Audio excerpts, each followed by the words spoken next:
반갑습니다. 여러분, 프로토 교수입니다. 스포츠 모든 경기를 매일 분석 및 조합픽 공유 중에 있습니다.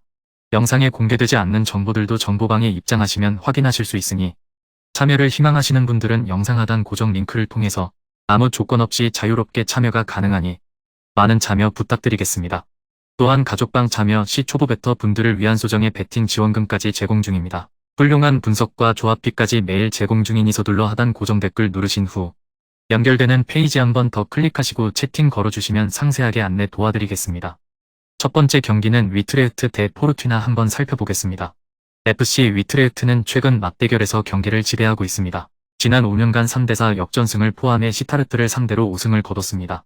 위트레흐트는 그들이 전반적으로 보여준 기복과 달리 최근 홈에서 인상적인 모습을 보이고 있습니다. 한편 포르투나는 6번의 원정에서 3번의 승리와 3번의 패배를 했습니다. 하지만 순위에서 상위 절반 밖에 있는 팀들을 상대로 승리했습니다. 생각보다 포르투나가 할만한 경기가 될 수 있을 것 같습니다.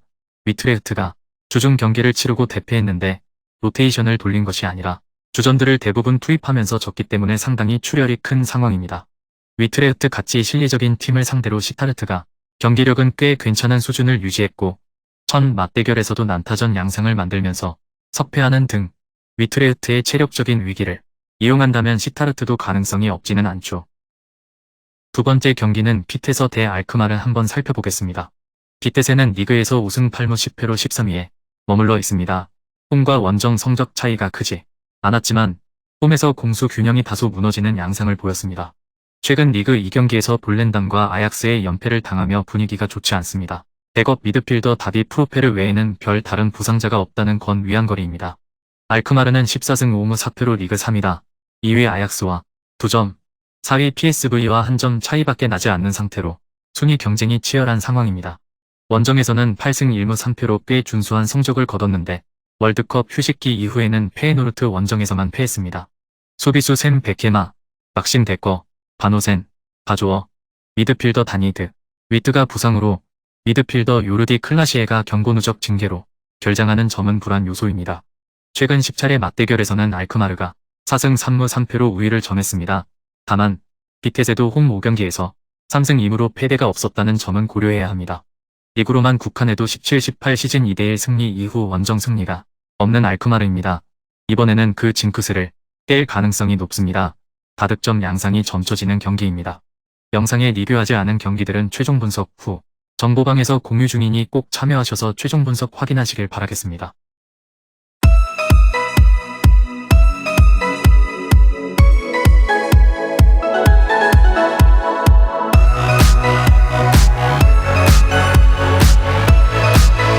세 번째 경기는 도르트문트 대 라이프치히 한번 살펴보겠습니다. 도르트문트는 멀어 보이던 미넨과 같은 승점을 기록하며 리그 우승에 대한 기대감을 키워가고 있습니다. 휴식기 이후 리그와 포칼컵, 챔스 등에서 9경기에 나섰는데 전승을 기록했습니다.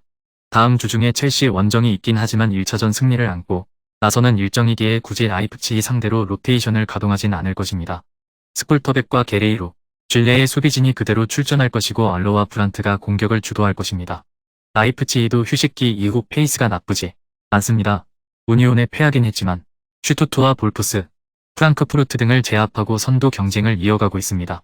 친정팀 복귀 이후 폼을 되찾은 티모 베르너가 최전방 스트라이커 역할을 잘하고 있고 부상에서 돌아온 은쿤쿠는 특급 조커로 활약 중입니다. 캄플과 하이다라, 라이머 등 중앙 미드필더진의 패싱 게임도 원활합니다. 최근 공수 밸런스가 워낙 안정적인데다 홈의 이점도 충분히 노릴 수 있습니다. 비록 라이프치히 상대로 지난 시즌 수입을 당하는 등 고전한 건 사실이지만 페이스가 워낙 좋습니다. 알러와 모데스테 등 스트라이커 외에도 브란트와 로이스, 레이나 등이 경기 내내 기회를 만들 수 있고 벨링엄은 원정팀의 패스 길을 끊을 것입니다. 마지막 네 번째 경기는 나폴리 대 나치오 한번 살펴보겠습니다. 나폴리는 이번 시즌 21승 2무 1패로 압도적인 세리의 선두를 달리며 지난 엠폴리와의 승리 이후 우승 확률이 98%까지 올라갔습니다. 유럽에서 분데스리가의 도르트문트와 더불어 가장 길게 연승을 달리고 있을 뿐 아니라 챔스에서도 8강 진출이 유력한 상황입니다. 비록 지난 경기에서 퇴장당한 윙백 마리오 후이가 빠지는 악재는 있지만 올리베라가 공백을 채울 수 있기에 큰 문제는 아니죠. 오시멘은 EPL에 홀란드를 제외하면 가장 많은 골을 넣은 선수고 공격 포인트 19개를 기록 중인 크바라첼리아의 존재감도 대단한 모습입니다. 라치오는 이번 시즌 13승 6무 5패로 지난 삼프도리아와의 경기에서 승리하고 리그 4위로 올라섰습니다. 나폴리가 워낙 앞서가는 세리에지만 인터밀란과 로마 등과 함께 치열한 2위 경쟁을 이어가고 있습니다. 리그에서는 최근 2연승 중인데 그 기간 무실점 경기를 연속으로 기록했습니다. 카살레와 마루시치 등이 안정적으로 수비 라인을 지탱하고 있는 모습입니다. 나폴리는 프랑크푸르트와 챔피언스 리그 16강 2차전까지 시간이 충분하기에 이번 홈 경기에 전력을 다할 수 있습니다.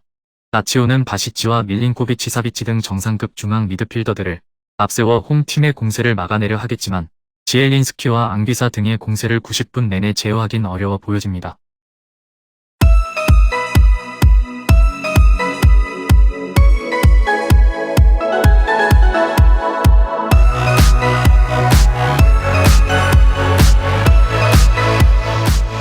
금일 경기들은 이렇게 알아보았습니다. 좀 더 다양하고 많은 정보를 원하시는 분들은 영상 하단 댓글에 링크 클릭 후 문의하시면 아무런 조건 없이 정보방 입장 가능하니 입장하셔서 정보 받아보시길 바라겠습니다. 그리고 영상에서 리뷰하지 않은 디테일한 정보와 조합픽은 매일 교수 정보방에서 공유하고 있으니 꼭 참여해보시길 권장드리며 이번 영상은 여기까지 하겠습니다. 시청해주셔서 감사드리며 늘 여러분들의 건승을 기원합니다. 감사합니다.